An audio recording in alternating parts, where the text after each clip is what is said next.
So in terms of trying to control things efficiently and effectively when they do go wrong, you have to try and put planning into the process well before the project gets going then. Most certainly, and I often think that not enough time is spent on planning a project before it's implemented, and the enthusiasm around a new project perhaps leads people to dive headfirst into resolving some of the design issues, or the excitement around some of the concepts and some of the new things that could potentially be delivered through the project. And you very much need to look at the planning stage, and the plans are required to set the framework within which you're actually going to deliver the project, and how you're going to manage the project. And as part of that planning process, it's not just about a Gantt chart and the activities that you're going to do and when each of those activities needs to be carried out. It's much broader than that, and it's about how the team communicates, how the organisation is going to work, how decisions are going to be made, at which levels decisions are going to be made, how or what level responsibility is delegated down to, and the tolerances within which those people can operate before issues need to be progressed to a higher level of decision making. And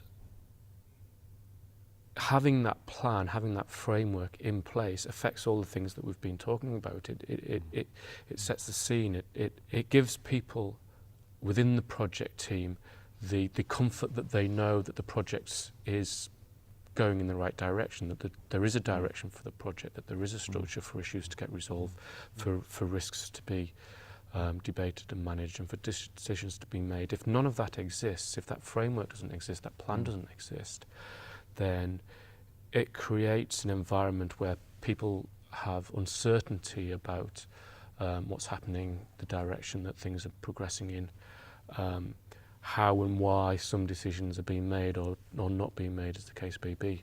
So that plan, that initial plan, and a new plan, and revising the plan as the project changes, the environment changes, the key stages, and making sure that plan is effectively communicated and that people understand how the systems procedures that need to operate to. And I mean, we talk about organisation breakdown structures in project management. Does this just mean an organogram, or is it a little bit more complicated than that? It can be as simple as an organogram. I think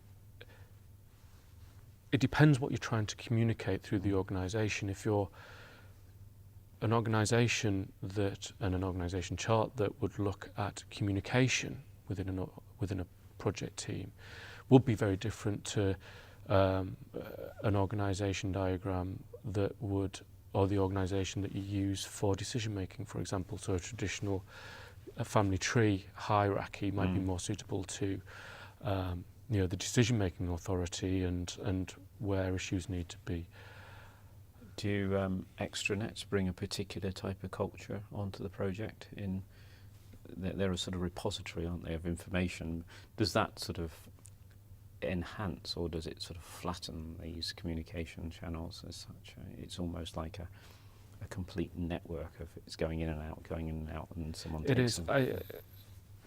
Extranets for me are a worthwhile tool for certain types of projects, and they certainly help with the flow of information and the project library, the repository of information. I think you have to be careful in not expecting that what is an IT system will do it for you, and communication is a very human process, and very human in nature, and you have to allow humans to communicate with other humans, and that happens by people talking to each other, and the culture of a project is developed through the interrelationship of humans and professionals, and some of the innovative work that is done is developed through the interaction of individuals within a project, not in isolation. And I see. communication has to be treated as such, and it is Yeah. very much people speaking to each other. But the control systems, so that any decisions that are made, any important issues that have a wider impact on the project are captured and communicated and recorded effectively. That's part of that's part communication, of isn't it? Yes. that's part Yeah. of the planning process to ensure Yeah. that that's in place. Yes. So there's a balance. There's always a balance to be found.